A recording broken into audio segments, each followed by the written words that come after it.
자, 안녕하세요. 복숭아 카페 여러분. 자, 오늘은 이제 저번 시간에 이어서 그 임진왜란 부분을 볼게요. 임진왜란 관련된 부분이 이제 그 한 두 문제 정도 이렇게 나왔는데요. 그 임진왜란은 이제 한 7년 동안 전개가 됐죠. 그래서 1592년부터 해가지고 이제 있다가 1597년에 정유재단이 끝나고 해서 이제 그 1598년까지 7년 동안 전개됐어요. 자, 임진왜란 당시에 이제 일본과 조선의 국제 정세를 보면요. 자, 조선은 군역제 모순에서 수포제와 대립제 성행으로 군사 동원체제가 무능했다는 거.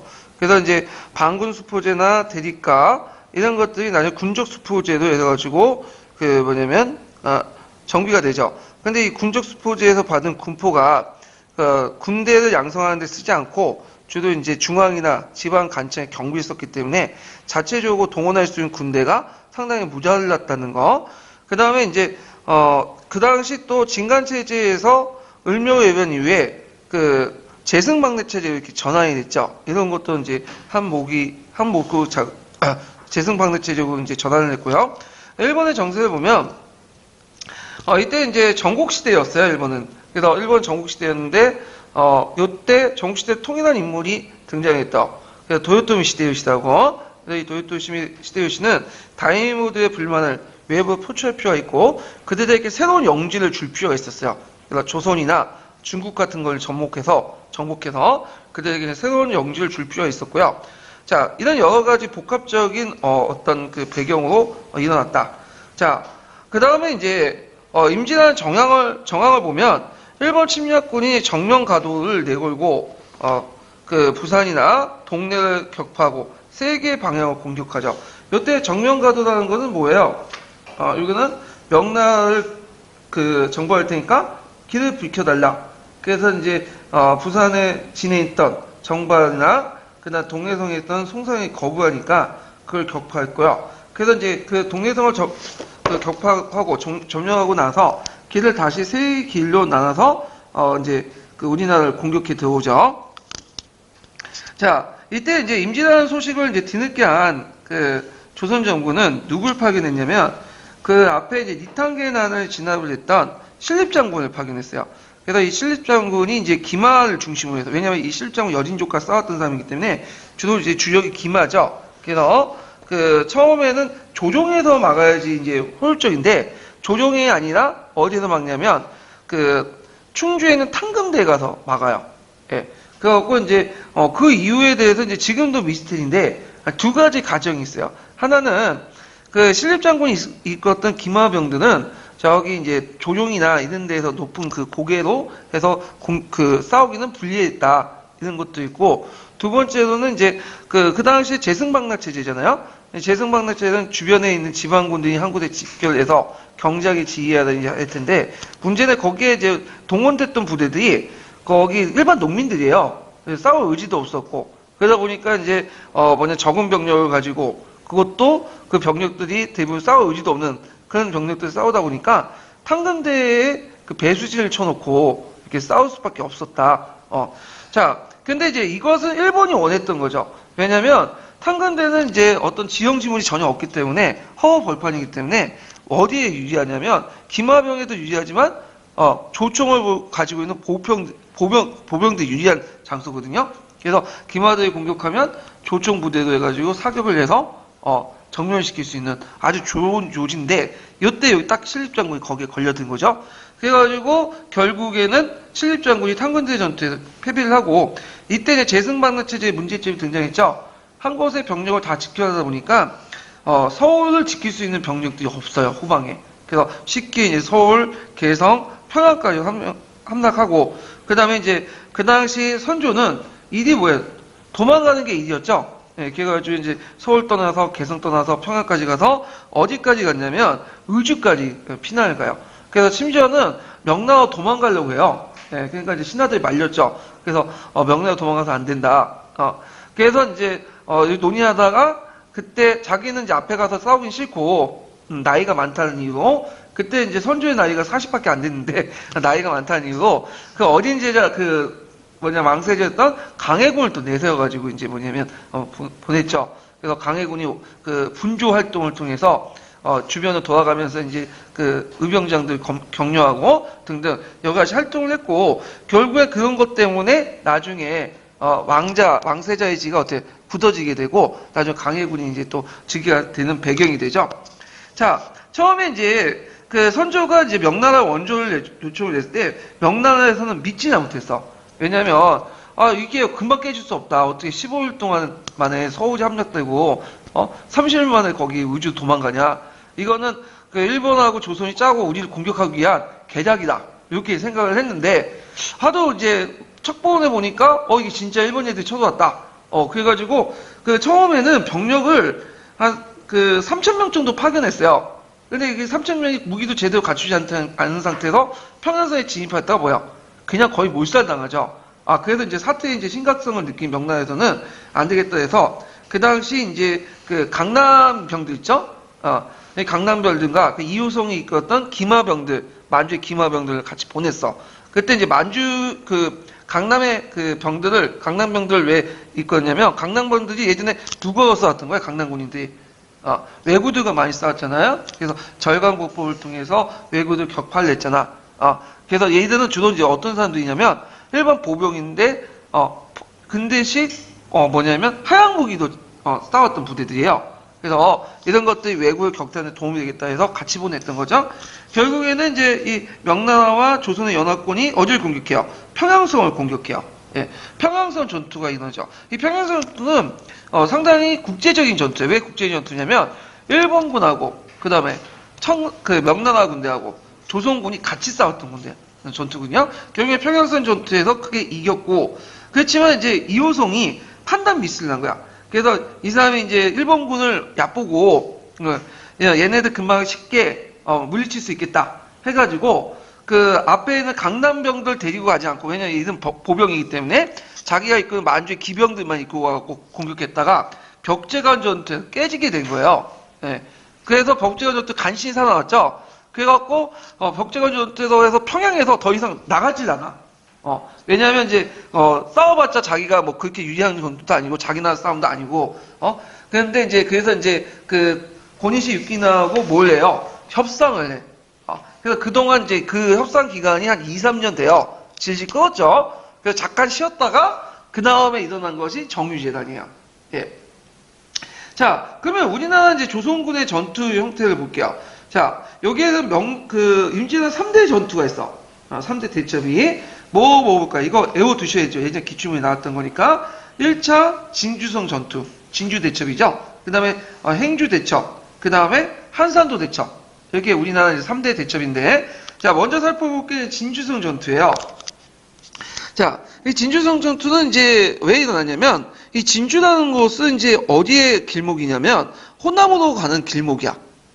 그래서 제가 아시는 그 진주분이 있는데, 그분이 이제 나이트를 되게 좋아하시는데, 진주에서 놀다가 거기 이제 곡보와도 여천까지 건너갔다고 하더라고요. 예, 옆 동네예요. 그래서 말이 그 경상도지, 실제 전라도와 이제 거의 생활권을, 비슷하게 이제 생활하시는 건데, 자, 하여튼, 그 전라도를 공격하기 위해서는, 어디를 공격해야냐면, 진주를 공격해야 돼요. 진주를. 그래서 이제 진주를 공격을 했죠. 자, 그래서 이제 일어난 게 1차 진주성 전투예요. 그래서 이제 진주 목사였던 김시민이 그 진주성에서 왜군과 대공방전을 벌여서 대승을 했죠. 그래서 민강군이 같이 협동을 했고, 그 다음에 외곽에서는 임계영이나 최경혜가 이끌었던 그 전라도 의병 한 2,000명이 또 여기에서 주변에서 농성전을 같이 했어요. 예. 그래서 양동작전을 같이 함으로써 이제 1차 진주성 전투는 크게 이겼고, 이 1차 진주성 전투로 인해서 호남으로 진출했던 일본군의 계획이 어떻게 될까요? 무너지게 돼요. 그래서 큰 전투인데, 문제는 좀 있다가 이제 2차 진주성 전투가 일어나죠. 그래서 이제 1차 진주성 전투에서 이제 패배를 서육하고자 진주성을 재공격하죠. 이때는 김시민이 이제 1차 전투에서 잠깐 다쳤거든요, 이때. 그래서 그것 때문에 병사를 냈어요. 그래서 새로운 이제 뭐냐면 목사가 와서 이제 싸웠는데, 그냥 열심히 공격했지만 싸웠지만 잘 안 됐죠. 결국엔 진주성이 함락하게 돼요. 자, 그래서 이때 이제 진주성의 대량 학살을 하게 되고, 이때 이제, 활약했던 그 유명한 기생이 있죠? 농계. 농계 같은 사람이 있었다. 이게 좀 기억을 해두시면 돼요. 자, 그 다음에 이제 행주대첩인데, 행주대첩은 누가 이끄는 건율 장군이 이끌었죠? 예, 건율 장군이라고 좀 하긴 그런데, 일단은 건율의 지휘를 이제 했고요. 행주대첩이 왜 일어나냐면, 그 아까 이제 이효성의 명나라 군대가 벽제관 전투를 해서 패배를 했잖아요. 그때 이제 그 건율이 그 이효성의 그 명군과 같이 협동 전술을 하려고 어디를 자리 잡고 있었냐면 행주상성에 있었어. 행주상성 있었는데 그때 이제 이효성 격파하고 일본군이 서울 그 부근에 행주상성에 그 조선군이 직결됐다니까 그 눈에 가시잖아요. 그러니까 안 되겠다 해갖고 한 3만 명 정도의 부대를 가지고 공격했어요. 그 당시 행주상성은 그 한 1만 명 정도 이렇게 부대가 있었거든요. 1만 명이. 그래갖고 이제 그때 이제 뭐 건율 부대 외에도 그 의승군도 있었고 그다음 일반 민중들도 이제 같이 합세를 했죠. 그런데 3배에 넘는 병력에도 불구하고 행주상성을 결국엔 점령하지 못했어요. 왜 점령하지 못했냐? 물론 이제 거기 국민학동으로 해가지고 열심히 싸웠기 때문에 점령을 못했고 그 다음에 행주 상성의 명칭에서 보시지 여자분들이 행주에 들고 뭐냐면 거기에다 이제 그 돈을 담고 해서 싸워서 그렇다고 하는 것도 있는데 기본적으로 이제 뭐냐면 그 하차 같은 다양한 무기로 전투에 승리했어요. 그때 동원했던 그 하양 무기들이 되게 다양하거든요. 그래서 하차는 뭐냐면 오늘날 그 다연장 로켓포하고 비슷해요. 그래서 이제 그 폭탄을 미사일을 여러 개 집어넣고 거기다 다연장 로켓포를 쓰는 거 있죠? 미사일보다는 그 여기다 폭탄을 막 집어넣고 한 발에 수십 배씩 나가는 게 있죠. 수십 개씩. 그래서 2차 세계대전 때 그 소련군이 개발한 무기가 있는데 지금 우리나라도 쓰고 있죠? 예. 그래서 다연장 로켓포와 비슷한 뭐가 하차가 있어. 하차는 뭐냐면 거기에다가 여러 화살을 집어넣고 한 번에 발사하는 거예요. 여러. 그래서 하차가 있었다. 그래서 예전에 신기전이라는 영화에서 그게 나왔는데, 원래 하차는 요때 처음 만들어진 건 아니에요. 원래 하차가 만들어진 거는 이제 여진족들을 격파하기 위해서 만들어진 거예요. 그런데 이제 하차 같은 것도 있고, 그 다음 비견 진천제라고 해갖고, 이제 그 뭐가 있냐면, 거기 이제 일종의 수소탄과 비슷한데, 수소탄을 던지면 터지는잖아요. 근데 고가 터지는 게 아니라, 거기 심이 있어, 그 안에. 그래서 심이 있어서 어느 정도 시간이 있으면 터지는 방식이야. 그래서 이 비교 진천이라든지 그다음에 등등 여러 가지 하양 무기를 사용했다. 그래서 그 당시에 이제 우리가 이제 그 일본의 조총만 가지고 생각하는데 조총은 그 조총만 하양 무기가 무수했어요. 일본은 나머지 대포라든지 뭐 이런 것들은 일본이 뭐냐면 뒤떨어졌거든요. 뒤떨어졌는데 우리나라는 이제 다양한 하양 무기가 있었지만 그 대량 양산을 하지 못하고 있다가 뭐냐면 임진할 때 대량 양산을 하기 시작하죠. 그래서 이들을 격파했던 그 전투가 행주대첩이다. 이렇게 좀 기억을 해두시면 될 것 같아요. 자, 그 다음에 수군의 승리를 보죠. 그때 이제 수군의 승리를 크게 이끌었던 당연히 뭐죠? 이순신이죠. 예. 그래서 이제 이순신은 거의 무패예요. 예. 그 27번 싸웠다고 하는데 27번 다 이겼어. 이 사람의 승전을 보면.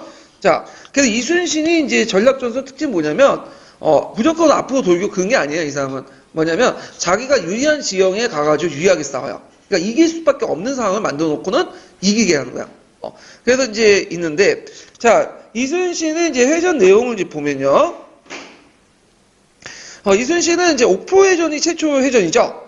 그리고 사천회전에서 뭘 사용했냐? 거북선을 처음 사용했어요. 거북선 한자 적으면 기선이에요. 거북이 기자 해가지고. 원래 기선의 그 내용은 태종실록에도 나와요. 기선이 있다. 근데 문제는 기선에 관련된 내용이 그것만 있고 기록만 있고 기선이 어떻게 생겼는지 어떤 모양이 있는지 그거는 알지 못해요. 그러다가 이제 여기에서 말하는 거북선은 예전 태종시대 때 만든 거북선은 아니고요. 그 명종 때 을묘비문 때 만든 그 우리나라 조선의 수군의 주력함이 있죠. 이게 판옥선이에요. 예. 그래서 예전에 한번 설명했을 거예요. 판옥선의 특징은 되게 높죠. 일본 애들이 올라가지 못하게. 그리고 가판이 하나 더 있어. 상층 가판이. 그래서 가판과 가판 사이에 판자를 둘렸죠. 그리고 거기에 옥을 만들었어. 옥은 공간을 만들었죠. 그래서 판자로 들어서 옥을 만들었다 해서 이걸 판옥선이라고 해요. 그래서 그 옥에는 시대는 뭐가 있냐면 노를 젓는 사람이 있어요. 그 위에 상가판에는 싸우는 사람이 있고, 그래서 싸우는 사람과 노를 젓는 사람이 분리시켰죠. 그래서 전투 중에서든 적의 공격부터 돈을 젓는 사람을 보호해주는 그 역할을 했던 거예요. 그래서 있는데 이 판옥선을 뭐냐면 윗갑판을 먼저 뜯어내고 거기에다가 이제 다시 뭐냐면 철갑으로 이렇게 둘러서 만든 게 거북선이죠. 그래서 철갑을 만들었다는 설도 있고 그냥 나무만 덮었다는 설도 있어요. 예. 그래서 이제 있는데 문제는 지금 거북선 그때 6.25 전쟁 때 거북선은 그 뭐냐면 조금 발견되지 않았다는 거야. 그래서 이제 7,000년 해전에서 침몰했다고 하는데 그 모양을 알 수가 없어요. 그래서 우리가 지금 알고 있는 거는 후대 18세기, 19세기 때 만들어진 거북선이에요, 이거는. 그래서 이제 이거 의장용이기 때문에 좀 크거든요. 네, 그래서 일반 거북선, 그때 싸웠던 거북선은, 뭐냐면 작았을 것이라 보고 있고, 거북선이 그렇게 많이 만들어지지 않아요. 기록에 보면 2척에서 4척 정도? 그 정도 만들어졌나봐요. 이 거북선은 주로 어떤 용이냐면, 일본 진영이 있잖아요? 진영이 있으면 그 진영을 일종의 이제 뭐냐면 돌격을 내가지고 무너뜨리는 역이에요. 진영 무너뜨리는 돌격선이에요. 예. 그리고 진영이 무너지면 그것을 가지고 이제 뭐냐면 누가 공격하는 판옥선 본진이 와서 공격하는 형태죠. 예. 그래서 거북선 자체가 이제 그게 많이 만들어지지 않았던 이유가 거북선의 문제점이 뭐냐면 앞에 시야를 볼 수가 없어요. 이렇게 가져져 있기 때문에 그다음에 그 당시에 이제 하얀 무기를 쓰기 때문에 연기 같은 것도 있어요. 빠져나갈 구멍이 없어. 그래서 이런 것 등등 해가지고 거북선이 그렇게 많이 만들어지진 않아요. 예, 하여튼 돌격선으로 많이 사용했다 이렇게 기억을 해두시고 그 다음에 예전에 시험 문제에 나왔던 것이 한산도 대첩이죠. 예, 그래서 3대 대첩이었던 그래서 그 유명한 하기진이 있죠. 그래서 이제 한산도 대첩은 이제 1592년에 그 당시 이제 일본 군들이 그 조선 수군을 격파하기 위해서 그 당시 대군을 이끌고 이제 왔어요. 근데 그때 뭐냐면 이순신이 일본 군들이 있었던 바다가 자기가 불리하니까 어느 쪽, 그 당시 한산도 쪽으로 바다도 유인하기 위해서 일단은 먼저 미끼용으로 군대를 파견했죠. 병선을. 그래놓고 지는 척하면서 이렇게 자기가 원하는 한산도 앞바다로 이 와키사키 부대들 데리고 온 다음에 하기진으로 이렇게 격파했어. 하기진은 뭐냐면 이렇게 날개를 펼친 모양처럼 공격했기 때문에 하기진이라고 해요. 이 하기진의 특징이 뭐냐면 예전에는 이제 판옥선에 뭘 장착했죠? 대포를 장착했잖아요. 근데 그 당시 대포는 지금도 조준 사격이 불가능한 거야. 그렇기 때문에 어떤 함항을 형성해가지고 그 함항 속에 하포를 막 쏴가지고 거기 함항에 들어가 있는 적군을 물리치는 거야. 그러니까 이제 하기진은 이렇게 펼친 것처럼 날개 펼친 것처럼 펼치니까 그 안으로 들어오면 어떻게 해요? 이쪽 사방에서 공격함으로써 저걸 몰살시키는 방법이에요. 그래서 하기진은 한 번만 펼친 게 아니라 쌍이치기 돼서 2개를 펼쳤어. 그래가지고 그 당시 이제 뭐냐면 일본 군주를 격파를 시켰다. 그래서 이제 이게 가능했던 것은 조선배의 선의 능력, 곧바로 돌려가지고 공격하는 배를 돌려서 곧바로 연속 사격이 가능하도록 한 거고, 그 다음에 이 판옥선 자체가 이제 편정선 형태이기 때문에 안에 뭘 실을 수 있다? 대포 같은 것들 있죠? 그런 걸 실을 수 있기 때문에 가능했던 거죠? 예. 자, 하여튼 이 하기진과 관련된 한산도 대첩과 관련된 문제가 예전에 시험 문제에 나왔다. 그래서 건량을 이용해서 일본군을 격파한 전투 이렇게 이제 기억을 해주시면 돼요. 자, 근데 이제 문제는 한산도 전투 이후에 이제 왜군이 이제 조선 수군하고 안 싸우려고 해. 싸우면 맨날 지니까. 그래서 어떤 전술을 이제 채택했냐면 한산도를 기준으로 해가지고 그 경상도 일대 해안에 외성을 만들어요. 그 외성을 만들었고 거기에 대포를 설정했고 거기 기다리고 있었던 거야. 근데 이제 선조는 무슨 명령을 내냐면 임진왜란 선조는 무슨 내냐면 이순신한테 빨리 나가서 싸우라고 부산 공격하라고. 근데 이순신이 안 듣죠. 왜냐면 괜히 잘못했다가 그때는 연해항로니까 연해항로 돌다가다가 누구한테 외성에서 대포를 맞으면 어떻게 하겠냐. 그러니까 이제 선조한테 얘기를 하기를 이게 뭐 안 된다. 오히려 우리가 전멸당한다. 그렇게 얘기를 해요. 그리고 우리가 이제 부산을 공격하려면 육군과 같이 공격해야 된다. 외성을 격파하면서 수군이 보호하러 가야지. 그리고 같이 격파하지. 육군과 수군이 같이 병진해서 작전을 해야지. 수군 단독으로 부산을 깰 수 없다. 근데도 불구하고 뭐예요? 계속 나가 싸우라고. 결국 끝까지 개겼다가 어떻게 돼요? 파면당하죠. 그리고 나서 나왔던 사람이 원균이죠. 그래서 그 원균이 와가지고 이제 뭐냐면 선조의 말 듣고 나갔다가 칠청량 해전에서 안전 개판으로 깨지게 되죠. 그래서 그때 배설이 있거든. 그 13척인가 12척인가 해갖고 얘는 도망쳐 나가고 이게 나중에 이제 우리나라 수군의 핵심 병력이 돼요. 예. 자, 하여튼 이렇게 해갖고 이 12척을 가지고 13척이라는 설도 있고 싸워가지고 이제 백의종고 나서 돌아온 이제 그 이순신이 상군 수군 통제해서 다시 복귀하죠. 그래갖고 이제 선조가 이제 미안한 것 같아.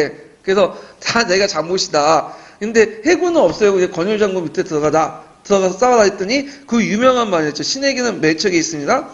12척의 배가 있습니다. 하면서 이제 마지막 승부수를 던진 게 울두목 해적이에요. 울두목 해적은 어디냐면 지금의 이제 진도 있죠. 이 진도 다도해 쪽으로 해갖고 이게 섬들이 많기 때문에 여기가 물살이 되게 빨라요. 그래서 진도 해협에 울두목이 있거든요. 그 울두목에 이제 진을 치고 있는 거야. 그래서 저기 올 때까지 기다려. 그래서 이순신의 그 장점이 뭐냐면 돌고 앞으로 지휘자가 아니죠. 그래서 자기가 유리한 환경을 만들어 놓고는 이렇게 먼저 싸우는 거죠. 그래서 울두목이 이제 해협이 상당히 가파라요. 그래서 거기까지 이제 기다렸다가 쫙 있다가 그 해협이 밖에서 해류가 바뀌는 걸 순간을 이용해가지고 12척이 이제 집중적으로 공격해서 그 당시 거의 한 300척 넘는 배를 격파했다고 그래요. 예, 요 배를. 자, 그래가지고 이제 결국에는 이 명란해전을 크게 승리를 이끌었다. 예. 그래서 예전에는 명란 대첩이라고 한번 영화도 만들었죠. 예, 그거. 근데 거기 좀 약간 잘못된 것이 있어. 그 이순신이 돌격 그 대장소리 앞에 나가서 싸우긴 말했는데, 우리가 생각하는 근접전을 하지 않았어요. 거기 보면 막 칼 들고 막 일본군하고 싸우는 건데, 영화의 어떤 극적인 효과를 높이게 한 거고, 실제로 근접전 하지 않았어요. 근접전 하면 절대 이길 수 없어요, 우리가. 예. 자, 하여튼, 이런 게 있고, 마지막 예전이 어디죠? 노란 예전이죠. 그래서 노란 예전에서 이순신 장군이 장렬하게 전사를 했잖아요. 예. 자, 그러면 이제 이순신의 이런 그 해전 승리 어떤 의미가 있냐? 두 가지 의미가 있는데, 자, 왜군이 원래는 어떤 방향으로 이제 하려면, 수로 변진 작전을 하려고 했어요. 이게 뭐냐면, 육군 부대가 이게 따라가면, 보급을 해줘야 되는데, 근데 육상으로 보급을 해주면 되게 힘들어. 왜냐면 많은 물자나, 그 다음에 호위병력도 필요하고, 인력도 필요하기 때문에, 제일 적은 병력을 가지고 많은 물자를 실어서 보급할 수 있는 방법이 배를 이용하는 방법이다. 그래서 병력이 앞으로 이렇게 육군 병력이 올라갈 때, 북상할 때, 배도 해안선을 따라서 같이 북상해서 곳곳에서 수시로 육군의 병력들에게 병력이라든지 여기 물자들을 보급을 해주려고 했는데, 문제는 어디에서 막힌 거예요? 전라도 들어가는 입구에서 막힌 거야. 그러니까 북진하는 일본 군들이 보급로가 점점 길어지죠. 그러니까 육상 보급로를 얘기하는데, 보급로가 길어지니까 어떤 문제점이 또 생겼냐면, 의병이 와서 또 끊어놓죠. 예. 그러니까 이제 해상에서는 이순신이 맞고, 그 다음에 육상 보급로는 의병들이 맞고, 그러니까 이제 평양까지 올라가다가 평양에서 더 올라가지 못해요. 그 평양까지 왜 더 이상 못 올라가냐면, 올라가니까 뭐가 없어. 밥이 없는 거야, 식량이. 그러니까 배고파서 도저히 싸우지 못하는 거야. 그래서 평양까지만 딱 북상하고 더 이상 올라가지 못했다. 만약에 이순신이 해군이 없었다면 어떻게 했어요? 일본의 배들이, 함선들이, 쌀을 싣고 어디까지 올라가죠? 평양이나 의주까지 공격해서 우리나라 조선이나 나라는 망할 수도 있었어요. 예, 그만큼 대단한 역할을 했다. 그 다음에 호남 지방의 고창지대를 보호하는 큰 역할을 했다. 이렇게 이제 보시면 되겠죠. 그래서 제가 생각해 이순신은 대단한 사람 같아요. 심지어는 나중에 일본 애들도 이순신을 상당히 존경했다고 하죠. 예, 자기 이제 적장이지만 진짜 훌륭한 사람이다 하면서. 자, 그 다음에 이제 의병의 항쟁을 보면, 자, 의병은 이제 사회적 지위뿐만 아니라 재산과 생명의 위협을 느낀 양반 유생을 중심으로 해가지고 일으켰는데, 그래서 이제 일반 백성들이 동조했다. 그래서 조선은 신분제 국가잖아요.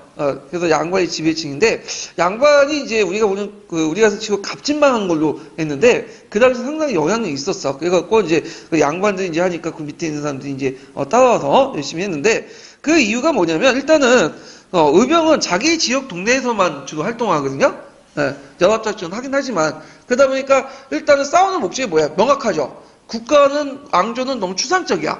그거보다는 자기 가족, 자기 재산, 이런 것들 보호하게 지키는 거잖아요? 그러니까 이제 전투 의지가 높고, 그 다음에 자기가 잘 아는 사람, 평상시에 따랐던 양반 유생들 밑에 들어가는 것이 훨씬 편하죠. 전혀 모르는 그 어떤 장군 밑에 들어가는 것보다는. 그래서 그런 이유로 해서 의병은 이제 많았다.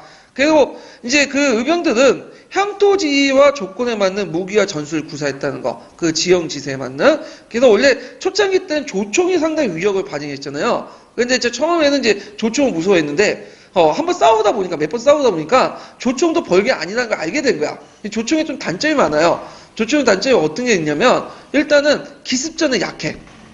왜냐면 수표에 숨어있다가 행동했다 일본군이 지나가면 기습을 내버리죠. 그러면 얘네들이 막 조총을 하려면 일단 대열을 딱 해갖고 3렬로 딱 진행해야 되고, 거기에 이제 탄환을 넣고, 심지어 불을 치고, 이렇게 총을 쏘는 시간이 한 1분 정도는 준비 기간이 있어요, 근데 어떻게? 기습을 하면 이길 수가 없는 거야. 근접점을 하면. 그리고 두 번째로는 이제 뭐냐면, 무대에 약해요. 빈 무대. 왜냐하면 이제 금방 꺼지잖아요. 그래서 항상 우천시에 공격해.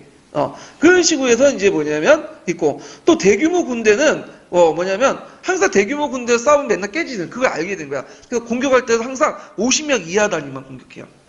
대규모 군대는 그냥 피해, 의도적으로. 일본 애들의 특징이 뭐냐면, 이게 몇 명이 모이면 되게 약해요. 근데 얘네들 수백 명씩 보면 또 강하거든. 그래서, 소규모 부대들만 공격해요. 그런 식으로 해갖고 이제 뭐냐면, 했다. 주로 이제 매복, 기습, 미장 같은 유격 전술을 이제 많이 사용했다는 걸 좀 기억을 해두시면 될 것 같아요.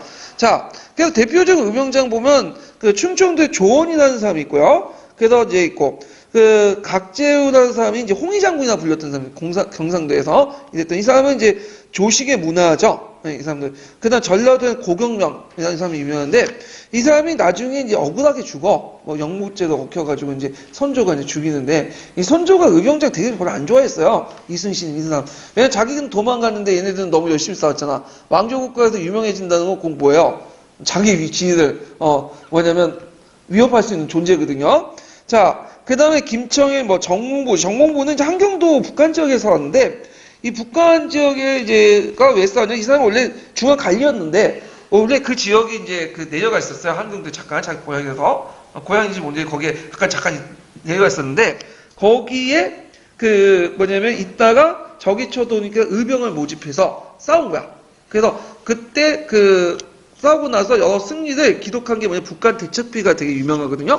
그래가지고 그 북한 대첩비가 있었는데 그게 나중에 그 일본 애들이 뽑아가지고 일제시대 때 그 일본 가 있다가 몇 년 전인가 이거 돌아왔죠. 그래서 북한으로 다시 보낸 그게 유명한데 하여튼 그 뭐냐면 이제 그 북한 대첩비에는 거기에 어떤 내용이냐면 국경인을 처단했다 그 내용이 있어요. 이 국경인이 사람 이름이에요. 예. 그래서 이완용 있죠. 이 국경인이 되게 나쁜 놈이 왜 나쁜 놈이냐면 이 사람이 이제 그 일본군이 올라오니까 그때 임해군하고 임해군이나 있는 사람이 있었어. 임해군이 이제 첫 번째 그 아들이죠. 선조의. 근데 임해군이 어디 있는가 알려준 거야. 그래 놓고는 임해군을 잡아다가 갖다 바친 거예요. 이 국경인이. 그리고 일본인 앞잡이를 했어요. 당연히 나쁜 놈이죠. 오늘 놈은 이완용이죠. 예. 그래서 잡아서 처단하는 그 내용도 있고 하여튼 여러 활동을 했다. 이렇게 보시면 되죠. 자, 의병의 활동에 대해서 일본군 당황했죠. 왜냐면 일본에선 전국시대 때는 서로 싸우면 그 다이모들만 항복하면 어떻게 돼요?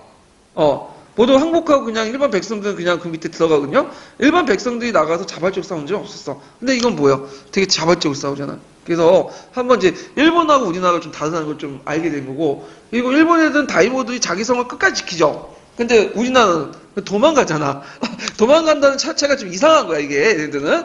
자, 그래서 이렇게 이제, 해서 의병이 큰 역할을 했다. 그렇지만 나중에 의병들이 이제 뭐냐면, 문제 때문에 이제 여러 가지 문제가 생겨. 왜냐면 의병들 모집해 놓고는 이제 그 강군으로부터 여러 가지 국가로부터 쌀이나 이런 것들 지원을 받거든요. 근데 이제 제대로 싸우지 않고 사리사욕한 생긴 사람도 있고, 그러니까 이제 강군에 편입하라는 명령을 했는데 안 들어, 얘네들이. 그리고 또 의병장이 너무 잘 나가니까 선조가 또 시기심도 발동해서 의병을 해체해갖고 강군에 편입시키려는 그런 노력들이 막 일어나고, 심지어는 이제 말 안 듣는 의병장들은 어떻게 되죠? 다 처단을 시키고. 그리고 나중에 이제 그 고경룡도 그 영모 사건을 끄집어내갖고 죽게 되고, 각재호도 자기가 언제 죽을지 모르니까 전쟁이 끝난 다음에 어디 갔어요? 산호 도망가 버렸어. 예. 자, 이렇게 있었다. 자, 그 다음에 이제, 하위 교습이 잠깐 있었다고 했죠. 벽제관 전투 한 2년 이후에. 그 다음에 정유재단을 했다가, 그 조명연합군이 직산 전투에 크게 승리했고, 또 명랑해전에서 이제 또, 일본 해군이, 패전하고요. 도요토미 시데요시가 죽으니까 곧바로 일본군이 철수를 하게 되죠. 그래서 7년 동안 있었던 임진왜란이 끝났다. 이렇게 이제 보시면 되겠죠. 자, 임진왜란 영향을 볼게요. 임진왜란 영향이 예전에 시험 문제 나왔는데, 그 농촌 사회가 파탄됐죠. 인구의 감소와 유민화, 농지의 배악, 기근과 질병이 만연했고, 그때 이제 이몽학 같은 난들이 일어났다. 이렇게 이제 보시면 돼요.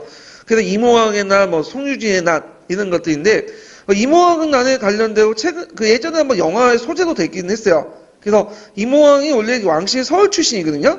그래서 이 사람이 민심의 불만을 선동해가지고 충청도에서 익힌 난이 이몽학의 난이에요. 자, 그 다음에 경제가 혼란스럽죠. 국가재정 약화, 호족의 토지대장 소실, 신문제가 해이돼 있죠. 노비문서 소각, 노비치 파악이 불가능했고, 납속책 같은 게 시행했죠. 전쟁 중에 이제 그 쌀이나 이런 것들 갖다 바치면, 납속책을 줘요. 그래서 납속책을 주면, 그 노비들은 속량하고 양인이 되고요. 그 다음에 서울도 납속 수직이다 해가지고 벗을 받게 되죠.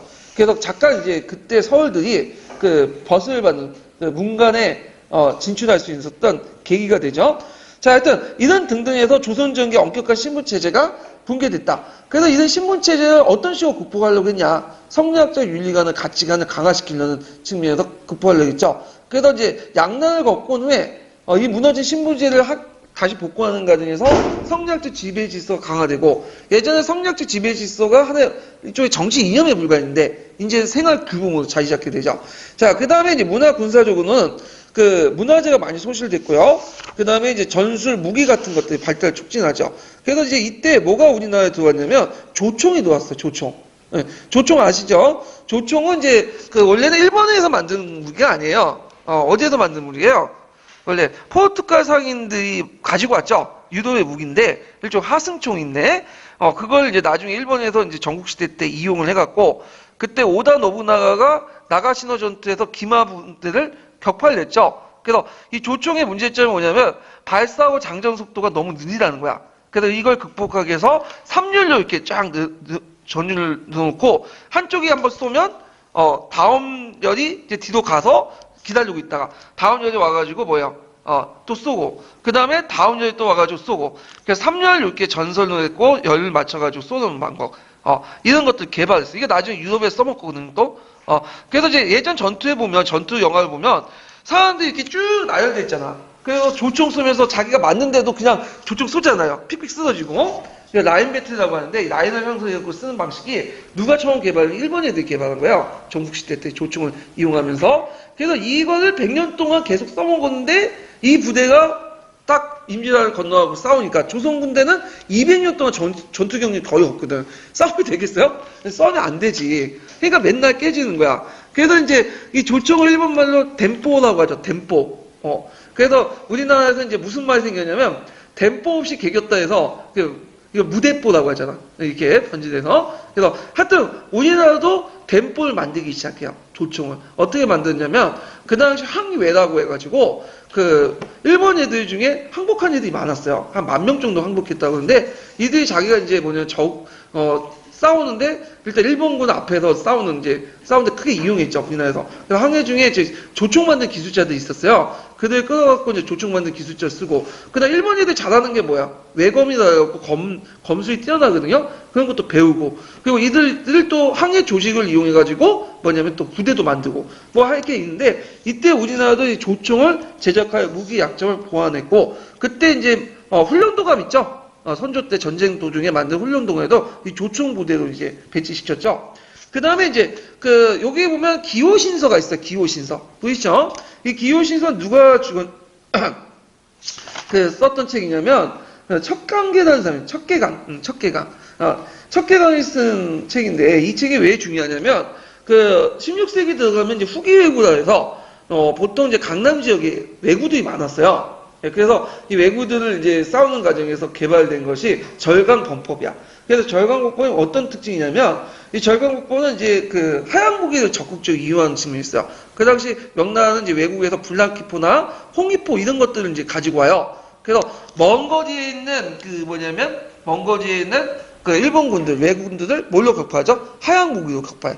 그래서 이 경우. 근데 만약 근접전을 할 경우에는 문제는 명나라 군대가 일본 군대가 왜군이 근접전하면 도저히 이길 수 없다는 거야. 왜냐하면 일본 애들의 특징은 근접전이야. 얘네들이 칼을 되게 잘 사용하거든요. 그러면 얘네들 격파하기 위해서는 얘네들 격파하기 위해서 새로운 부대 방법을 만들었어. 이게 이제 뭐냐면 그 소고법이죠. 소고법, 소분의 단위로 해가지고 조직하는 건데 만약 근접전을 할 경우에는 몇 명을 단위로 12명이 딱 있고 그래서 한 명을 대장으로 두고 그 두 명은 뭘 두냐면 낭선이라고 있고 이렇게 해서 가지면서 이렇게 이상한 무기가 있어요. 낭선을 휘두르고 또 두 명은 등패예요. 그래갖고 이제 단칼로 가지고 싸우는 부대 사람이 있고 또는 삼지창 있죠. 삼지창이 4명이 있고 그리고 한 명은 주방장이야. 그래서 소부대 단위로 이제 있는데 이게 왜 그러냐면 싸울 때 같이 싸워요. 낭선, 등패, 등선, 그 다음에 이제 또 하나가 이제 아까 삼지창. 요 사람들이 같이 싸우는 거야. 그래서 적군이 한 동작, 여러 동작을 하는데 얘네들은 뭐만 익히냐면 한 동작만 익혀. 그러니까 왜군들이 여러 동작을 하는 것을 한 사람이 하나하나씩 맡아갖고 같이 하는 거야. 그래서 왜군 한두 명 상대할 때 얘네들이 12명 떼고 거쳐서 같이 싸우는 거야. 그래서 이걸 원왕진이라고 하거든요.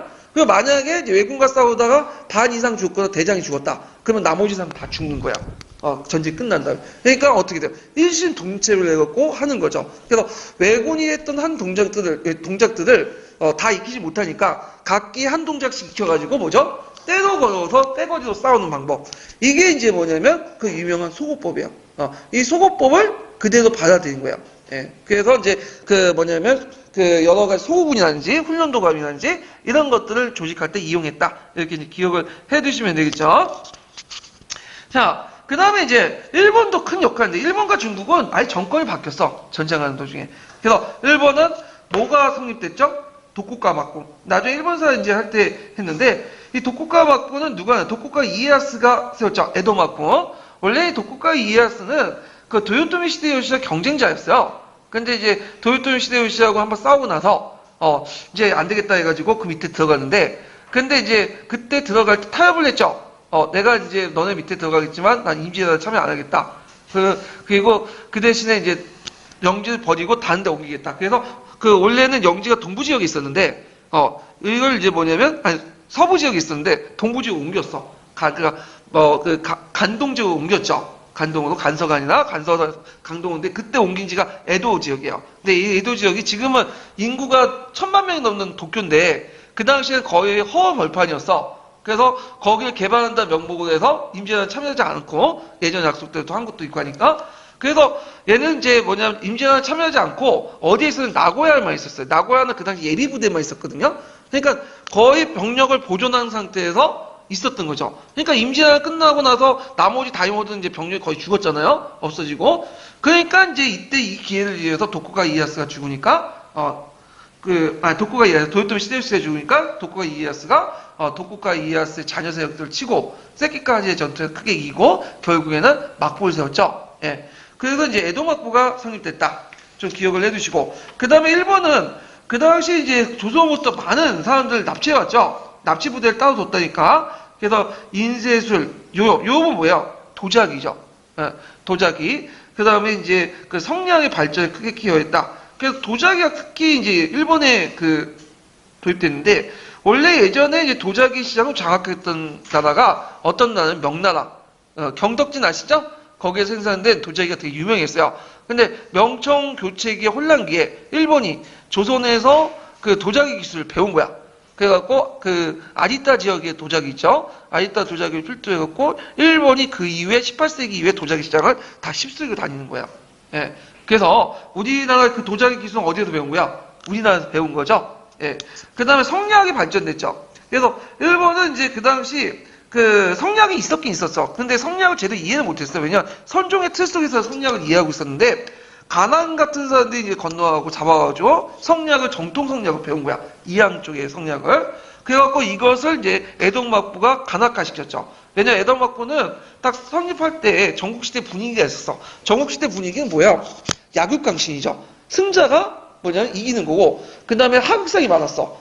그러니까 이제 에도막부 입장일 질서를 바로잡아야지 오랫동안 정권을 유지할 수 있잖아요. 그러니까 그 중에 제일 중요한 게 주저하기 중요한 거. 주저하기에서 제일 강조하는 거. 상하관계 차별을 강조하잖아요. 그래서 아래 싸움은 아무리 힘이 있어도 윗싸움에게 복종하는 거. 이런 것들이죠. 그래서 그 일본의 성리학 특징은 뭐냐면 심성론이 발달하는 게 아니라 위계 질서 잡는 것, 차별론 이런 것들이 되게 발전됐어요. 이것은 이제 조선의 성리학에서 이런 측면만 부각을 시켜서 이제 이용했다. 이건 나중에 좀 얘기할게요.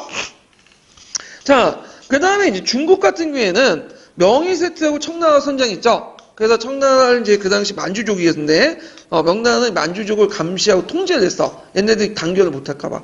근데 임진왜란 참여할 동안 감시선이 어때요? 감시 통제망이 풀어지게 되고, 그때 이제 뭐냐면 느두아치가 이제 주변에 있는 만주족 통합을 해갖고 청나라를 세우게 되죠? 예. 자, 그래서 이제 이렇게 이제 한번 살펴봤고요. 자, 그러면 서버노트에 있는 내용을 좀 잠깐 보고 넘어갈게요. 126페이지 펴볼게요.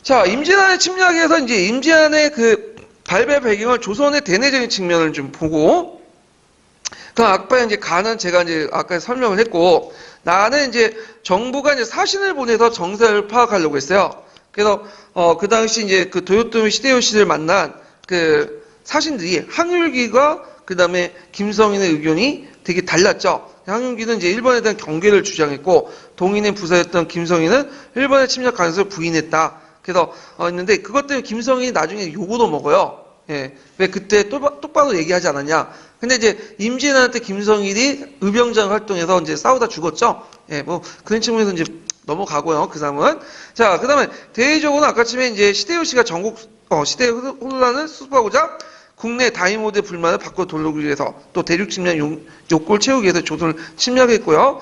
그 다음에 일본의 침략 과정이 쭉 나오고 수군의 승리 그 내용들이 이제 나오고요. 의병장의 승리해갖고 유명한 의병장들 특징이 있죠. 활동 사항들 좀 기억을 해두시고요. 그 다음에 이제 뒤에 넘어가서 옆으로 돌아와서 자, 그 임진왜란 때 유명한 전투들이 나오죠. 1차 진주대첩, 그 다음 평양선 탈환, 행주대첩, 그 다음 후전이 갑자기 해갖고 명예가 후전 제의해갖고 이해했다가 잘 안 됐고, 그 다음에 조선의 그 당시 후전 기간 동안 조선은 뭐 했냐? 훈련도감을 설치했다. 이 교과서 나와 있는 거죠. 그래서 척가gen 기호신설 창구에서 훈련도감을 조직을 했는데 이때 뭘 했냐면 그 절강범법을 이제 했죠. 소거법을 실시했죠. 요 소거법은 지방군 편제 개편인데 이건 좀 잘못된 게 뭐냐? 소거법하고 소거군은 달라요. 소거군은 지방군을 의미한 거고 소거법은 소단위 부대의 절강범법인가 원앙진 있죠. 그걸 얘기하고 있는 거예요 지금. 그래서 소거군을 그러니까 소거군을 이제 뭐냐면 만들었다 이렇게 생각하시면 돼요. 소거법 실시하는 게 아니라. 그래서 조총을 제작했죠. 조총을. 그 다음에 여기 안 나와있지만 너가 있는 진간체제 복귀했어요. 진간체제. 그리고 진간체제 복귀하는 과정에서 이제 지방군을 강화시키기 위해서 소거군을 이제 설치한 거죠. 이렇게 기억을 해두시면 돼요. 자, 그 다음에 이제 정유재단이 일어나고, 그 다음에 직산전투에서 명나라에서 크게 이겼죠. 그 다음에 외단의 영향 한번 보시고요. 그 후에 이제 임진왜란 후에 우리나라하고 이제 일본은 국교를 재개돼요.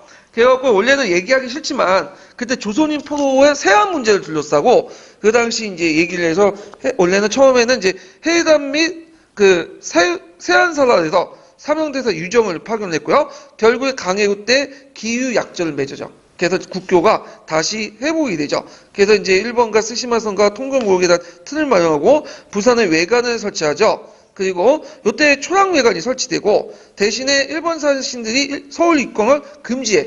왜냐면 예전에 일본 사신들이 이제 동평간에 머물렀었거든요.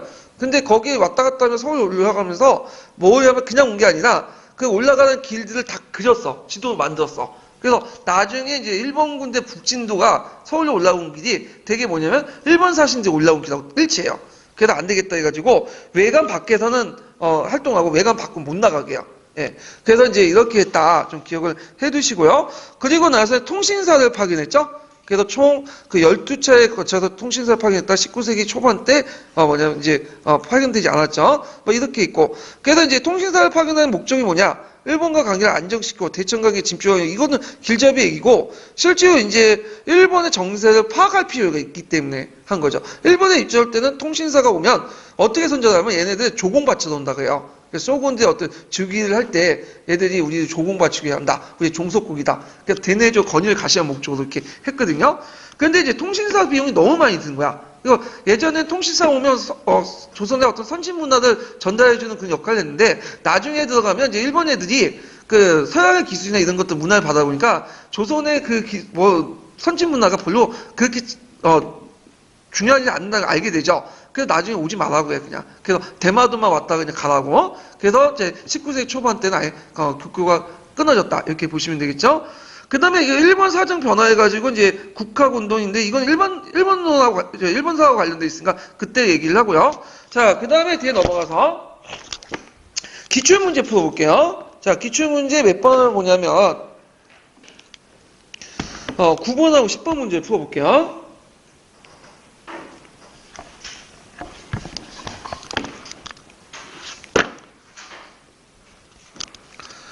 자, 외단의 영향이 아닌 것은 이렇게 있죠. 자, 1번 강해군과 북인 정권은 친명 배금 정책을 강화했다. 아니죠. 중립 정책이죠. 그 요와 관련돼서 기출문제 나왔던 거죠. 자, 2번을 보면 오랜 전쟁은 인구가 격감되고 농촌이 크게 황폐해졌고요. 일본에서 정권을 바뀌고 조선학자와 기술자가 납치돼 문화가 크게 발달했고 토지대전과 호족이 거의 소실되었고 조세의 용역 징발 같은 신분 구분이 곤란해졌다. 이렇게 보시면 되고, 자, 가와 마는 임진왜란 상황을 모사한 거다. 이에 대한 설명이 옳지 않은 것은, 자, 권위시 부대가 들어오자 배수진 치고 그 다음에 신립은 비장한 가고 전투에 임하였다. 일본군은 단원력에 나눠서 길을 나눠 공격하면서 조총을 쏘아대자 신립은 적진에 돌파했지만 실패하여 달천강에 투신했다. 이건 한근대 전투를 얘기하고요. 나는 뭐가 관련된 하객진 같은 거 나오니까 한산도 대첩. 그 다음에 이제 다는 진주 대첩 맞아. 제1차 진주 대첩. 그 다음 나는 행주 대첩. 그 다음에 이제 마는 이제 이호송부터 기호신서를 받았고 이걸 이용했다. 그래서 이제 이거는 기호신서와 관련된 거니까 이제 척개강하고 관련된 거죠. 척개강. 예. 자, 그러면 이제 문제 풀어보면 1번. 가는 신리부부터 조선군의 기병준 씨의 전술을 구사했다. 신리부로 조선군의 기병준 씨의 전술을 구사했죠. 근데 평온에다 기병준 씨의 구사를 했다가 일본 보병 조총부대에 의해서 깨지게 돼요. 그 다음에 나원을 보면 조선수군은 남해안 일대의 제해권을 장악한 기계였다. 예, 맞죠. 그 다음에 다는 강군과 의병이 결렬하게 저항했으나 버티지 못하고 성은 결국 함락됐다. 이건 제1자가 아니라 제2자 진주성 전투예요. 그건 틀렸고요. 그 다음에 나는 일본군의 북진이 저지되고 서울청병을 서두르게 한 계기가 됐다. 맞죠? 왜냐면 행주생성은 바로 앞에 서울 앞에 있는 거거든요. 잘못하면 거기에 병력이 직결돼 있으면 어떻게 돼요? 왜군들이 공격받을 수 있겠죠. 그래서 요때 전투에서 패하고 나서 일본이 대량으로 이제 그냥 남한에 들어가요. 그래서 그 주변에 이제 경상도와 전라도 일대, 경상도 일대 뭘 쌓았냐면 외성을 쌓죠. 울산성 같은. 예. 자, 그 다음에 이제 말을 보면 선조 이호성부터 기호신서를 신병법을 활용하는 것이 일본군 방어하는데 상책이라고 말을 듣고 은밀히 그 병설 굽에 유속력을 보였다. 자, 기호신서 방법을 바탕으로 해서 그 당시 훈련도구의 조직 같은 것들 기본 골고루 이었다. 특히 소고법 같은 거 있죠. 소부대 단위의 어떤 조직 운영 방식 이런 것들과 연결시켜 보시면 될 것 같아요. 자, 그러면 이제 관련된 내용들을 이제 바꿔 기출 문제 총괄평가 한번 풀어볼게요. 자, 총괄평가 53페이지 보세요.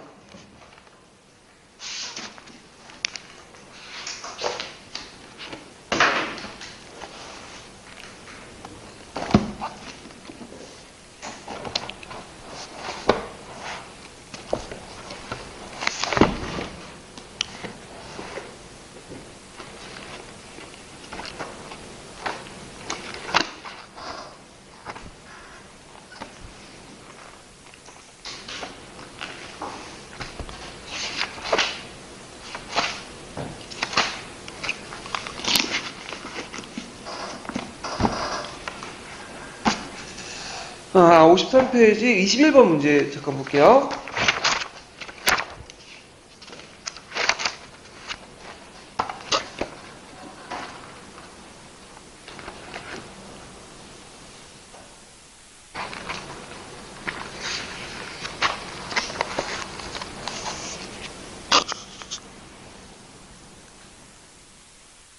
다음 가시기 때 조선 측의 군대 정비 과정을 두 가지 내용을 써보고, 자, 기획의 이순신 장군의 승리로 실패하게 된 일본의 전략을 말해보시오. 이렇게 있는데, 자, 1592년에 1593년, 그다음 1597년, 98년, 한 3, 4년 동안의 그 공백기는 뭐 했던 기간이냐면, 그 당시 잠깐 후장 기간이었어요. 그래서 그 당시 이제 그, 니호송하고 고니시 유키나가가 한 3, 4년 동안 뭘 했어요? 협상을 했죠. 후전 협상을 했는데, 자, 그때 이제 잠깐 쉬는 동안에 군대를 정비했는데, 훈련도감을 설치해서 중앙군 편제와 훈련 방법을 전환을 했고요. 소고법을 시행해서 지방군의 편제를 개편했고, 소고법을 실시해서, 그 다음에 하포를 개량을 했고, 조총을 제작을 했죠. 이렇게 쓰시면 돼요. 예. 여기에서 주의할 건 소고법이라고 해서, 이게 소고군이 아니에요. 소고군 지방군이고, 소고법은 뭐죠? 기호신소에 있는 전략, 그 소분의 단위 운영 방식인데, 소고군도 개편하고, 그 다음 훈련도감도 소고법에 의해서 개편이 됐어요. 예. 이렇게 이제 보시면 되고, 그 다음에 일본의 전략. 요때 이제 일본의 전략은 이제 그 기억에 이순신 장군과 옥평해전, 사천해전, 한산도대전에서 승리했는데, 요때 일본의 전략이 좌절됐죠. 일본의 전략은 수족 번진 작전. 예. 그래서 육지하고, 그 다음에 이제 그 육군과 해군이 같이 하는, 수군이 하는 그런 작전을 이제 펼쳤다. 이렇게 기억을 해 두시면 되고요. 자, 그 다음에 이제 볼 게 뭐냐면, 58페이지 펴보세요. 58페이지.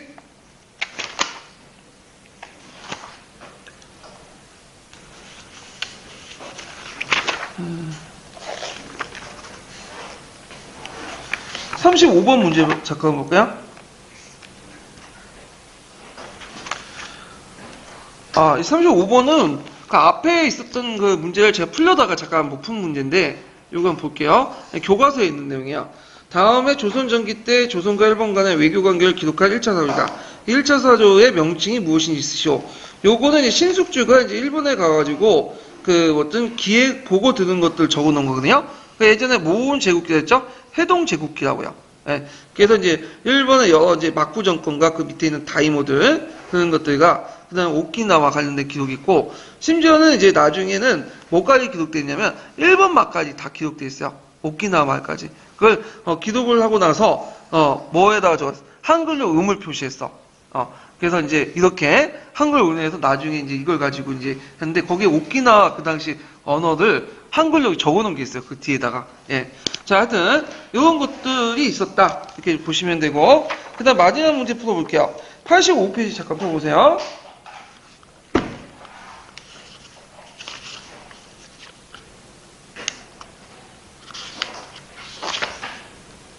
자, 85페이지 83번 문제 볼까요?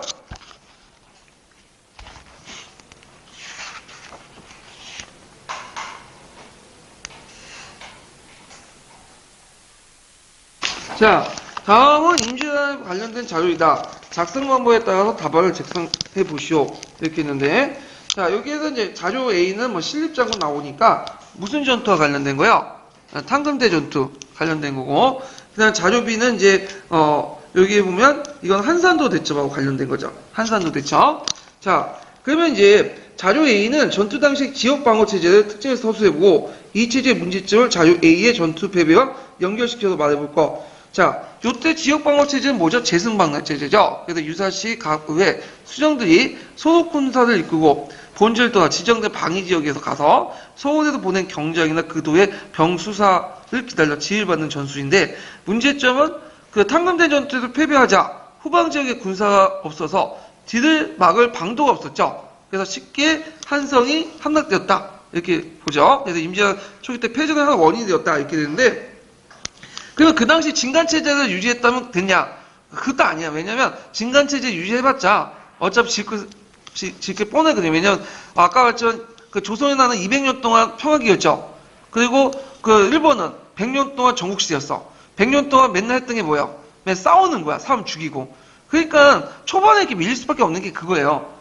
근데 나중에 그 시간이 지나면서 오히려 역전이 되죠. 예, 정유제 넘어가면. 이때는 우리도 뭐야, 싸움은 막 익히다 보니까 이제 일본 애들 더 잘 싸우는 거야.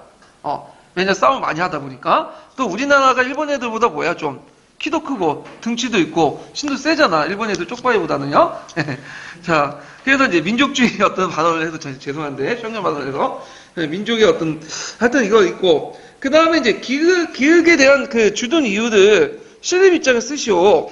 그래서 탕금대에 나가서 주둔했던 이유, 그거 지금 여러 가지 이제 설이 있는데, 거기에 이제 그 보면, 당시 신립시하의 주요권은 기마부영으로 구성되어 있기 때문에, 조정보다는 평원인 탕금대에서 유리했기 때문에, 이렇게 쓰시면 되겠죠. 이거 예전에 기출과 관련된 한번 냈어요.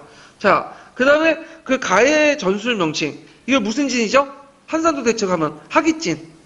그리고 전략상 의미는 이 전투의 승리로 조선군이 제해권을 완전히 장악해서 왜군의 수적 변진 작전을 자주시켰다. 이렇게 쓰시면 돼요. 자, 그래서 이제 이렇게 해서 뭐 관련된 기출, 총괄평가 문제 풀어봤고요.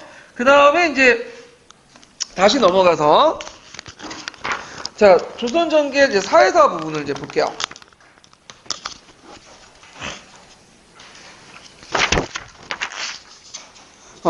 조선시대 때 이제 사회사와 관련돼서 이제 신문제도에서 뭐 반상제설, 양천제설 물어보는 게 예전에 한번 객관식 기출문에 나왔고, 그 다음에 이제 중인이 있죠, 중인.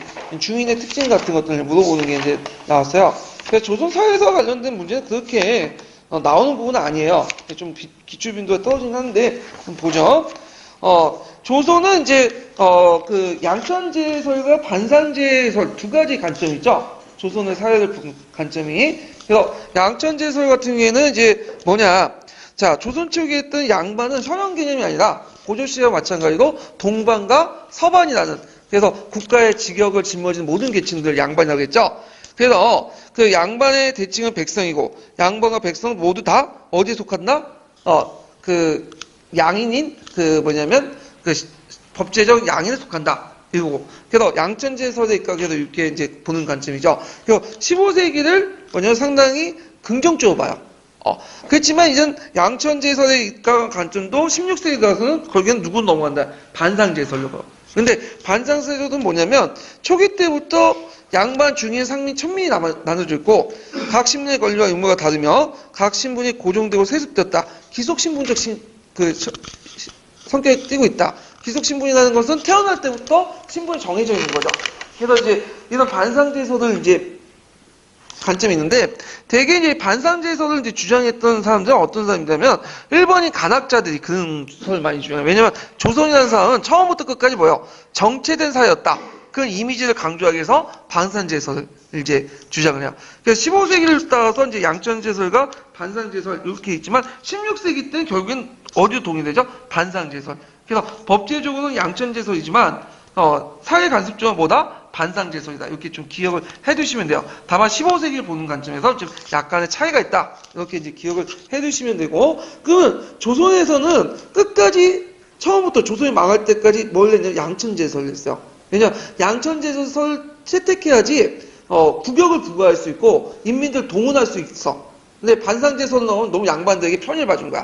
그래서 국가에서 양반이란 그 사족들에게 나름대로 사족을 재규정하고 양반들 특권을 좀 나름대로 보장을 했지만, 그래서 기본적으로 이제 그 간접적으로 반상제를 인정했지만, 공식적으로는 뭐다? 계속 양천제설을 채택했다. 다만 이제 양반들에게 약간 편의를 봐줘서 국가가 사회적으로 반상제설을 좀 암묵적으로 인정하는 측면도 있지만, 원칙은 뭐다? 양천제설이다. 국가가 표명하는 가치는, 왜냐하면 국역을 쉽게 동원할 수 있는 체제를 계속 유지할 필요가 있기 때문에 그런 거죠. 자, 그래서 이제 이렇게 해서 반상제설과 양천제설 설명을 했고요. 그러면 조선의 이제 한번 신분 구조를 좀 개관을 해볼게요. 자, 법제적 양인 안에는 양반, 중인, 양민, 이런 신양역천, 이런 계층들이 있어요. 그 양반은 원래는 이제 문물만을 통칭했다가 나중에 기본적인 사족층까지 합쳐서 모두 이제 그와 관련된 그 일가 친족들의 범위를 얘기하는 거죠. 그래서 대개 3대 안에 그 과거 합격자가 있거나 속가, 대가에 합격했거나 아니면 풍계 이상, 풍계 9품 이상의 어떤 관리가 있어야지만 양반이 될 수 있는 거야. 그래서 양반 지위를 유지하려면 항상 어디에 합격해야 돼요? 과거 시험. 적어도 속과 정도는 합격해야지 양반으로서 지위를 인정받게 되는 거죠. 그 다음 중2는 하부 지배층으로 실무 집행을 했고 기술관, 학리, 서리, 토관 이런 사람인데 원래는 양반과 함께 이제 지배층이었다가 나중에 양반의 어떤 배타성이 강해지면서 이들이 이제 하급 지배층으로 떨어지게 되죠. 여러 가지 차별도 받게 되고 그래서 원래 중2는 처음부터 있었던 계층은 아니고요. 이들이 이제 기독성 나타나기 시작한 건 인식이 생긴 건 16세기 때부터 인식이 생기기 시작하고 기독으로 중2라는 명칭이 나오게 되는 건 17세기 초반 때 나타나요. 그 다음에 양민인데 양인 중에 양반과 중인, 신양역치는 아닌 거의 대부분 사람들이 양민이에요. 이들은 법적으로 자유인이었고요. 교육과 출세가 허용되나 실제로 많이 제한을 받죠. 원래 이들은 과거시험 볼 수 있지만 실제 과거시험 본 사람은 별로 없었고요. 경제적 문제 때문에. 그 다음에 전세역 공납의 의무 이런 것도 있었다.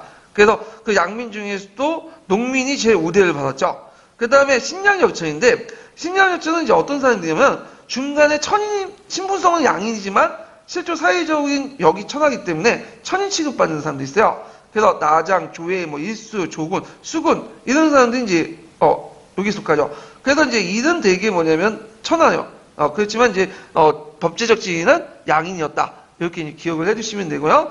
그 다음에 천인인데 천인 중에 제일 많은 비중을 차지한 게 노비죠. 노비. 그래서 노비는 매매, 상속, 증여의 대상이고 소유 노비에 따라서 공사 노비도 다르고 거주에 따라서 솔고 외고 노비 나눈다. 이렇게 이제 보시면 되고요. 기본적으로 공노비는 그 외고 노비예요. 솔고 노비 없어요. 여기에서 거주 형태로 나누는 거는 산업이 해당돼요. 자, 그 다음에 그 외 천인에 속하는 건 백정, 강대, 무당, 창기인데 제일 문제가 되는 이제 사람은 백정이에요. 원래 이 백정은 조선 초기 때 상민을 만들려고 했죠. 그래서 이들에게 이제 백정이라는 칭호를 줬는데 이들이 하도 떠돌아다니고 통제하기 어려우니까 뭐예요? 그냥 신약역천이 아니라 천인으로 굳어진 것 같아요. 그리고 원래는 이제 백정 안에 하척과 제인이 있었는데 나중에 하척만 이제 백정이 되고 제인은 따로 나와서 새로운 계층이 돼요. 자, 뭐 이렇게 이제 있었다. 지금 기억을 해두시면 되고요. 자, 그 다음에 뒤에 넘어서 양반을 보죠. 양반.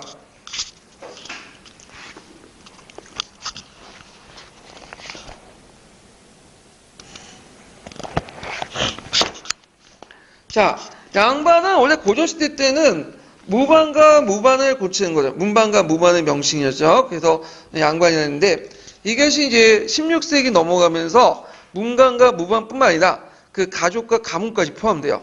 그래서 이걸 이제 뭐라고 하냐면 사족이라고 하죠. 사족. 그래서 이제 이 사족이라고 하는데 되게 이제 이 사족을 규정한 것이 중종 때 있었어요. 그래서 아까 얘기한 것처럼 3대 이상의 과거 합격자 관리를 지낸 사람, 그 다음에 외할아버지가 적어도 과거 합격자나 관리를 지낸 사람, 이런 사람들은 이제 양반이라 했다. 그럼 이들은 되게 배타적 성격이 강했는데 일단은 이제 자신의 출신 기반이 향리 집단과 간인할 제안을 했죠. 그래서 여러 가지 간행적인 방법으로 제안을 했어요. 그 다음에 서리와 기술관, 국교, 영리 등 하급 지배층을 중위를 격화시키고 양반과 중위의 신분을 고정했고 서울들도 간직의 진출을 제한을 시켰죠. 서울 차대법을 통해서. 그 다음에 거주지를 구분했죠. 양반촌의 반촌인데 되게 이제 거주지를 구분한 것도 있겠지만 같이 산 게 많아요. 평민들하고. 그 다음에 양반 내에서 차별되죠. 무반가보다 문반가가 낮게 문방구보다 낮게 평가하고 평안도 환경도 양반은 또 차별하고 또 서울 출신이나 재간을 자손도 또 차별하고 이들이 과거 시험 보는 것을 막게 했죠. 그 다음에 양반을 포함한 양인은 교육과 과거에 참여할 기회가 주어졌지만 실제 그리지 못했다는 거. 그래서 같은 과거 양반 합격자도 문벌 따도 승진이 좌우됐다. 뭐 등등등. 이 양반의 배타성을 이제 뜻하는 대표적인 경우다. 이렇게 이제 보시면 될 것 같아요. 그러면 이제 양반이라는 계층이 어떻게 형성되는가를 한번 문제를 풀어보면서 이제 좀 보기도 하죠. 자, 48페이지 펴보세요.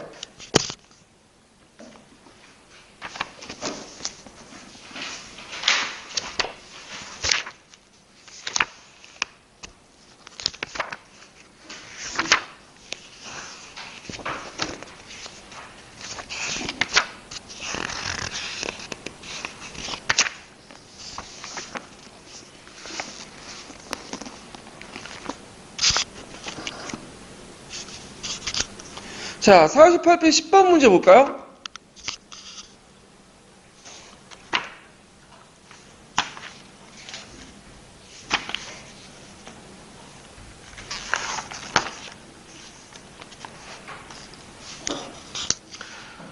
자, 다음에 16세기 중종 때 사족 재구정 작업을 통해서 기역의 양반의 범죄를 해당하는 경우를 두 가지 써보고 그 당시 니은의 양반의 특권과 견제 정책을 각각 써보시오. 자, 요게 이제 16세기 때 중종 때 사족 재규정이 일어났는데 요때 양반의 범죄를 어떻게 정했냐면 친변과 외변 가운데 사조, 그러니까 사조라는 건 부, 조, 증조, 외조 안에 가거나 이 가거는 이제 대가 속가 다 포함되는 거예요. 음소도 문무 반정지 6품 이상의 진출한 관료들을 배출한 가문의 후손 또는 생원 진서 확정될 경우 이게 뭐라고 한다? 양반이라고 한다. 그러니까 기본적으로 양반은 뭐에 합격해야 돼요? 가고에 합격해야 돼. 그러니까 이제 어떻게 하든 가고에 합격하려고 되게 노력을 했어요. 양반은. 자, 그 다음에 이제 니은의 양반의 특권과 견제 정책. 그래서 그 당시에 이제 양반들에게 견제와 이제 뭐냐면 특권도 같이 주어졌는데, 자, 특권은 정가 사부형, 그 다음 채용 면제권, 문무관 정직 독점권 이런 것들을 같이 가지고 있죠. 양반은 정가 사부형, 채용 면제권, 문무관 정직 독점. 이 정직이란 뭐냐면 상근직이야. 상근직. 채화독이 아니라 거기 상근직 해갖고 이제 그 일종의 오늘 정규직 독점권을 가지고 있다. 근데 이거는 멍멍한 전직 독점권은 그거는 이제 그 약간 하나의 설이에요. 예. 왜냐하면 이제 과거 시험 볼 때 그 뭘 제출하냐면 사조단자를 제출해요. 이 사조단자는 뭐냐면 아까 말한 것처럼 외, 조, 증조, 외조의 뭐냐면 이든가 그 다음에 이 사람의 과거 경력, 그 다음에 과거 시험 경력, 그 간직 경력들 다 적어놓은거든요. 만약에 거기에 간직 경력이나 과거 합격자가 없으면 떨어뜨리는 거야 일부러. 근데 이게 하나의 가설이고 이거는 그래서 이거는 이런 식으로 해갖고 이제 양반들만 정규직의 정직의 독점권을 가지고 있다 이렇게 이제 얘기하는데 하나의 가설이고요. 견제 정책은 예전에는 사족 충군 정책이라고 했죠. 그래서 사족이라도 한교의 시험에 떨어지거나 한교에 등록을 하지 않을 경우에 뭐예요? 일반 보인이나 정병이 돼야 돼. 그래서 군역을 짊어지게 되죠. 근데 이 사족 충군 정책이 언제 폐지됐어요? 인조 때 폐지됐죠. 그래서 이제 사족 충군을 안 해도 이제 뭐냐면 한교에 등록하지 않아도 유학호에 들어가면 어떻게 해요? 무조건 이제 양반호에 든 유학호에 들어가면 이제 군대가 빠지는 양반이 군역을 면제받는 그런 특권이 주어지면서 양반의 어떤 특권이 확립됐다 이렇게 보시면 되겠죠. 자, 그래서 이제 한번 문제 풀어봤고 다시 이제 내용 들어가서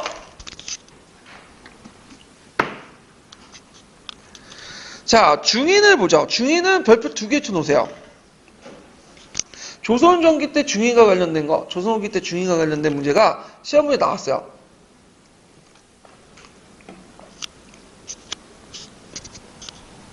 자, 이 중인이라는 거는 고조시대의 중류계층하고 의미가 달라요.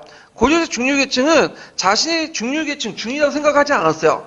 후대 애들이 그렇게 보기 때문에 이렇게 묶어놓은 거고, 근데 여기서 중인이라는 거는 그 당대 사람들이 그렇게 생각한 거야. 중인이라는 계층의식을. 그래서 자기 나름대로 계층의식을 가지고 있었는데, 이 중인의 구분을 보면, 넓은 의미의 중인은 이제 양반과 피지계층 계급인 양민 사이에 위치한 중간 계층이죠. 그래서 이들이 이제 독립된 계층은 언제 됐냐? 라가지고 설이 약간 많아요. 여기 15세기라고 적어놨는데, 대개 보면 16세기에서 17세기 정도 보시면 돼요. 곤치세요. 15세기 설도 있는데, 되게 16세기에서 17세기. 그래서 16세기 때 양반들이 이제 차별화되니까 거기에 중인이나 어떤 의식들이 형성되기 시작했고, 이것이 중인이라는 어떤 그 용어가 쓰이기 시작한 건 사조 속에서 17세기예요. 예, 그래서 거의 16세기, 17세기 이런 식으로 이제 좀 쓰시면 될 것 같고요.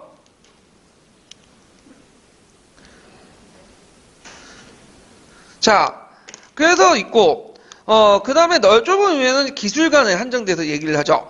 자, 중인의 사회적 지위 변화를 보면, 양천제도 반상제에 강화되면서 이제 기술관, 서울청들이 중인을 편제됐는데, 그래서, 이 서울과 중인들이 같이 묶어서 뭐라고 부르면 중서라고 해요. 중서. 예, 예전에 기출문에 나왔던 거죠. 그래서 고조시대는 이들은 양반관리와 비교할 때 별다른 차별 대우를 받지 않았는데, 점점 이제 조선초로 넘어가면서 사회 신분층이 재편 과정에서 상급 지배층 신분층이 된 양반 사대부에서 점차 천시되고 사회적 차별을 받았다. 그래서 이들 역할은 주로 이제 의관, 역관, 천문관, 지관 등 기술관료와 그다음 아전 등등이 있었고, 그 다음에 간직에 진출해도 한푼 소용제에 적용됐다. 그래서 한계가 있었다는 거 올라가는데, 자, 그 다음에 이제 거기 중인 계층 중에 넓은 의미의 중인 중에 뭐가 있어요? 서월이 있죠. 서월이 있어요. 예. 그래서 이 서월 보면요. 서월은 원래는 양반이어야 되는데 나중에 이제 서울 차대법에 의해서 차별받았던 거죠. 그래서 이제 서월은 뭐 5회 그 합친말이냐면 서는 양첩의 자손에서 얻는 거. 그러니까 첩이라도 어머니가 신분인 양인이면 뭐예요? 서고. 그다음 처처가 뭐냐? 어머니 신분이 노빈이 뭐예요? 얼이 되는 얼자가 되는 거죠. 자, 그래 갖고 있는데 참고로 이 얼자들은 노비가 됐을까요? 노비가 되지 않았을까요? 일천 직전에 보면 뭐야? 한쪽이 노비면 그 자식 또한 노비죠. 근데 이건 예의 대상이에요, 좀 약간. 그래서 얼들은 되게 노비보다는 어떻게 해서 이제 하냐면 보충군 아시죠? 보충군에 편입을 해가지고 한 6개월 동안 고생한 다음에 물론 속량 절차를 거쳐서 양인이 돼요. 양인 되게 보면. 근데 이제 종부 규정을 따른다고 하거든요. 이거는 예의 규정을. 근데 이제 그 양인이 된다. 좀 기억을 해두시면 될 것 같아요. 양인을. 자, 그렇지만 버스는 들어가지 못해. 그래서 차별 대우를 받아 양반 계층에 들지 못하고 하급 지배층 중간 계층으로 편제를 했다. 그리고 이제 그 서울 근고법에 가지고 조선시대 양반이 자손들이 중첩의 소생은 양반 자손 중 첩의 소생은 중첩이 아니라 이게 띄어쓰기가 잘못됐네. 자손 중 첩의 소생은 간직에 나갈 수 없게 하는 제도다. 그래서 이제 단 아버지의 간직에 따라 제한된 범위에서 일부분 등용될 수 있는 게 서울근고법의 내용인데, 자, 이거에 대해서 이제 또 문제가 됐던 것이 문간은 당연한 거죠. 무관은 되냐 안 되냐 가지고 논쟁이 있었어. 무관도 뭐냐면 거기 서울근고법에 들어가요. 근데 무관 같은 경우에는 시간이 지나면서 점점 어떻게 돼요? 약해져. 그래서 조선 후기에 들어가면 무관으로서 이제 서울들이 많이 들어가게 되거든요. 예, 그 건국대전 위민은 원래 처음에는 문무관 다 차별이었지만 시간이 지나면서 어떻게 된다? 무관은 점점 이제 규정이 풀려가지고 무관으로 해가지고 많이 이제 개입이 들어간다는 거죠. 그 서울들이. 자, 그 다음 한푼 서용제, 아버지의 이제 간직에 따라서 이제 일부 기술관이나 이제, 말단직에 들어갈 수 있지만, 올라가는데 한푼이 적용되어 있고요. 그 다음에 주로 이제 사대부대 전시한 기술직에 서울들이 서용되죠. 그러면서 되게 이제 그 뭐냐면, 이들을 뭐라고 하냐면 나중에 중서라고 불려지게 된다. 이렇게 이제 보면 되겠죠. 자, 향리인데, 향리는 고려시대 사회적 지위가 격화됐죠. 이들은 중인계층에 편지됐는데 이들은 한역을 담당했고 자벽을 담당했고 육방 확립 있었고 이거 대신 녹봉을 지급하지 않고 외국전을 지급했지만 나중에는 지배를 지급하지도 않았다 등등인데 아까쯤에 예전에 언급했던 거 있죠? 이런 것들 보시면 되고요. 자, 그 다음에 이제 양인 넘어가기 전에 예전에 한번 기출문제에 나왔던 것들 좀 한번 더 언급하고 나올게요. 여기는 이제 나와 있지 않지만 중인이란 말이 어떻게 나왔는가? 예전에 기출 예문에 나왔거든요.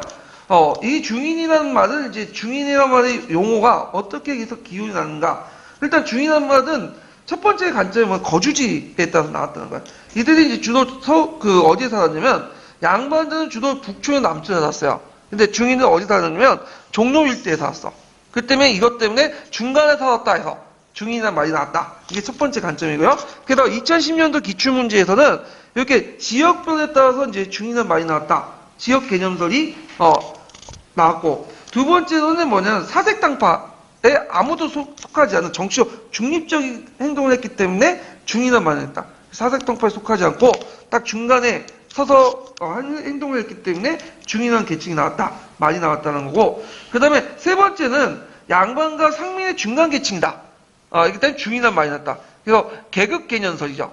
그러니까 세 가지 정도의 관점이 있어요. 지역 개념설, 그다음 정치적인 어떤 중립설, 그래서 세 번째는 계급 개념설.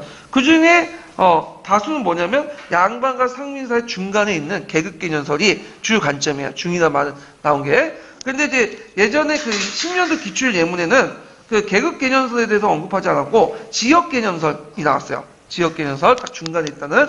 자, 뭐 이렇게 중이나 말 어원에 대한 것들을 한번 살펴봤고, 그러면 양인에 넘어가기 전에 관련된 기출문제 좀 풀어볼까요? 자, 77페이지 보세요, 기출문제.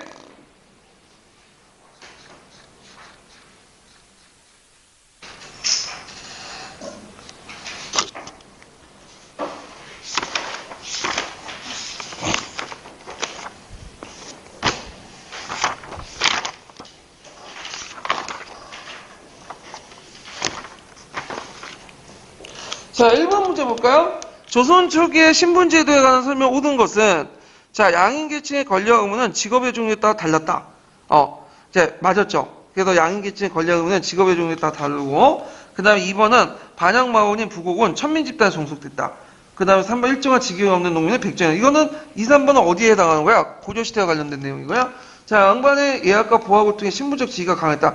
이거는 이제 초창기 때 내용이 아니라, 뭐냐면, 그 16세기, 17세기 이후 때 내용이야.